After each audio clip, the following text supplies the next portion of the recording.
Assalamualaikum warahmatullahi wabarakatuh. Selamat pagi buat Anissa wargi di mana saja berada. Kali ini saya akan membahas tentang penyakit yang sering menyerang tanaman timun.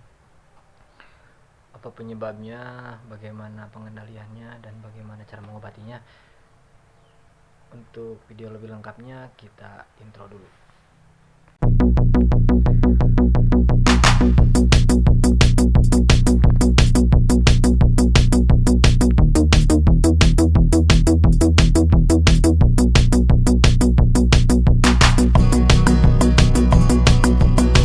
Assalamualaikum warahmatullahi wabarakatuh. Selamat pagi buat Anissa wargi di mana saja berada. Kali ini saya ada di perkebunan timun, dan ini lokasinya di depan rumah ya. Di depan rumah. Soalnya ada juga yang di sawah sih sebenarnya. Tanam di sawah, nah itu. Cuman kondisi lagi becek ya, sulit ya ininya kesananya. Saya mau bahas di sini saja.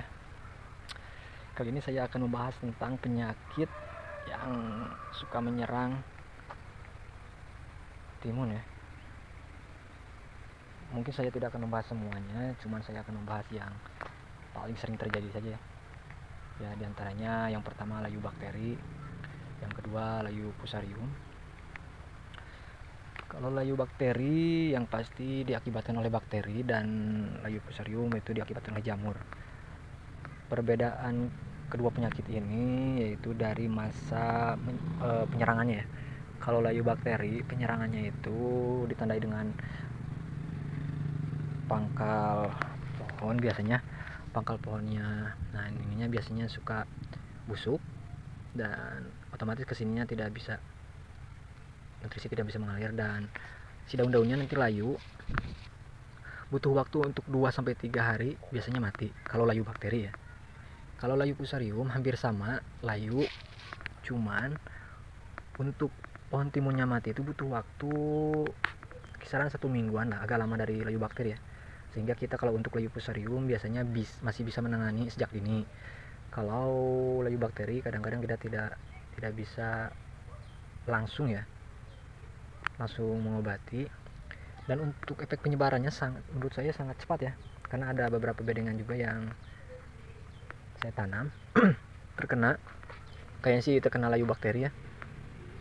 Soalnya paginya keserang, besoknya mati. Dan kalau menurut saya itu sangat bahaya sekali ya.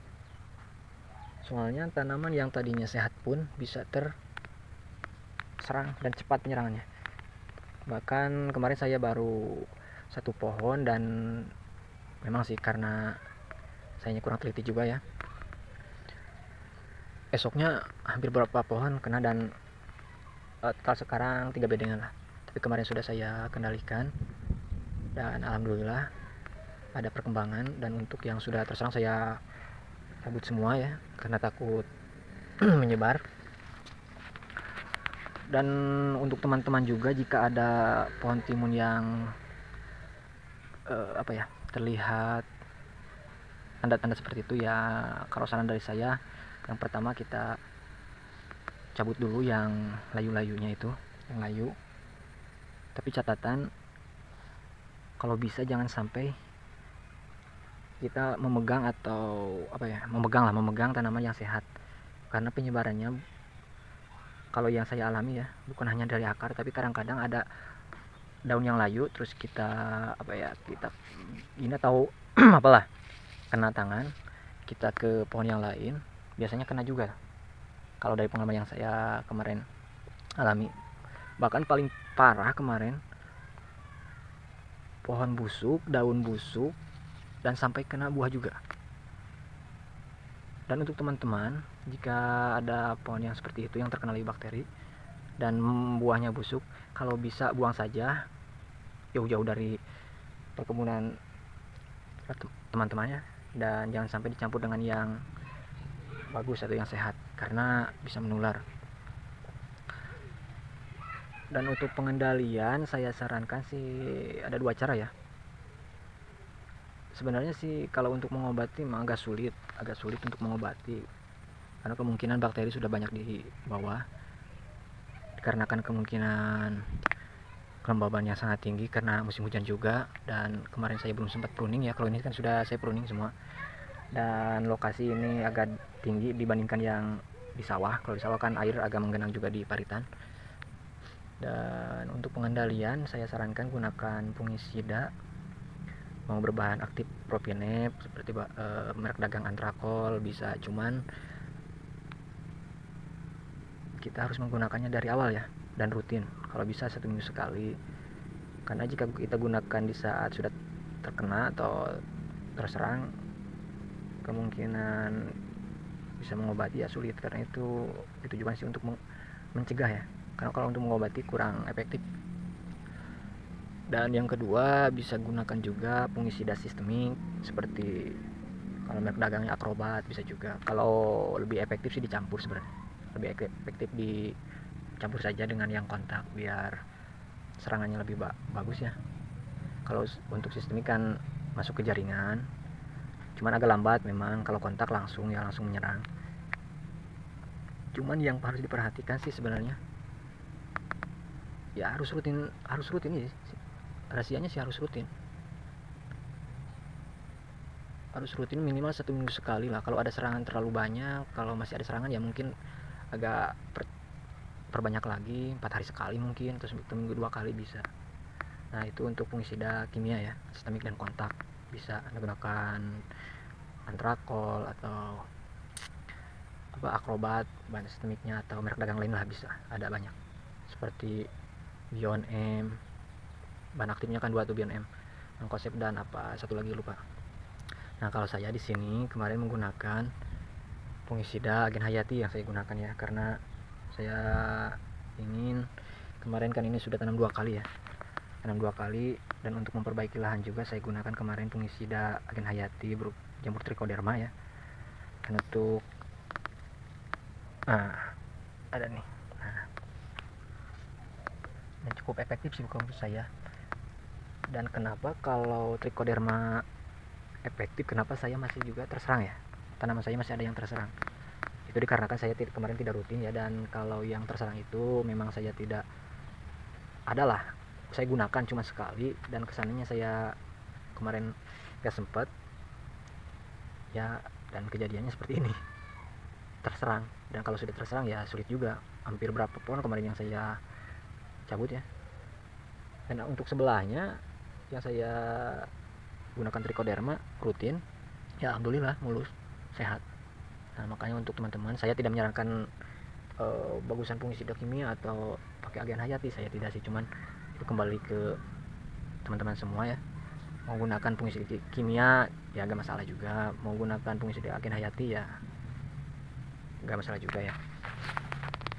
Dan yang kedua tentang penyakit timun yang sejenis layu-layuan ya, yaitu layu fusarium. Kalau layu fusarium mungkin masih ada waktu lah untuk kita mengobatinya, karena kan untuk sampai pohon timun itu mati masih semingguan, biasanya 1 minggu.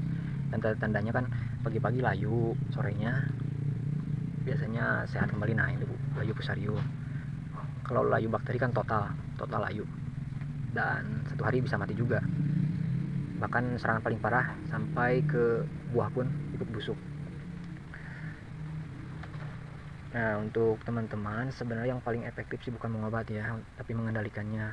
Cara pengendalian dari atau mencegah ya, cara mencegahnya ya pertama kita usahakan beli benih yang tahan penyakit ya, ya minimal itu untuk meminimalisir serangan penyakit ya.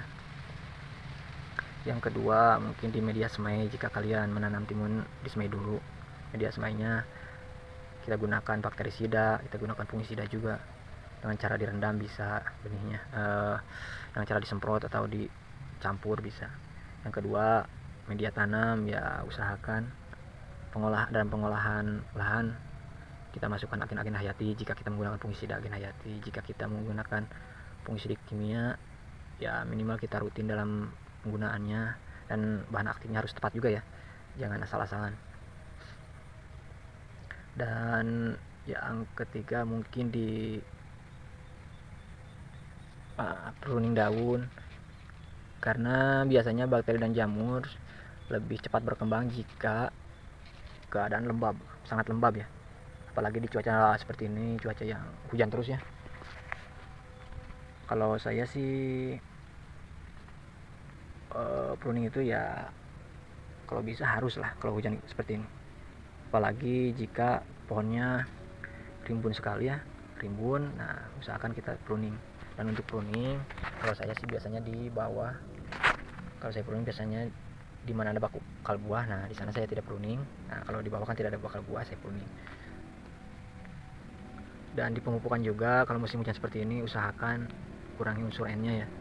Kalau bisa lah jangan pakai lah. Cuman memang agak sulit juga kalau di timun ya. Timun kan umurnya cepat. Jika kita tidak berikan nitrogen, mungkin nantinya akan kecil atau kurang berkembang lah ya. Kalau mungkin itu harus ya kita gunakan sedikit saja lah. Nah, untuk sekian mungkin video dari saya, mudah-mudahan bermanfaat, dan jika ada kata-kata saya yang salah saya mohon maaf. Saya hanya berbagi dan sharing pengalaman. Dan untuk tani Indonesia mudah-mudahan kita bisa maju terus. Assalamualaikum warahmatullahi wabarakatuh.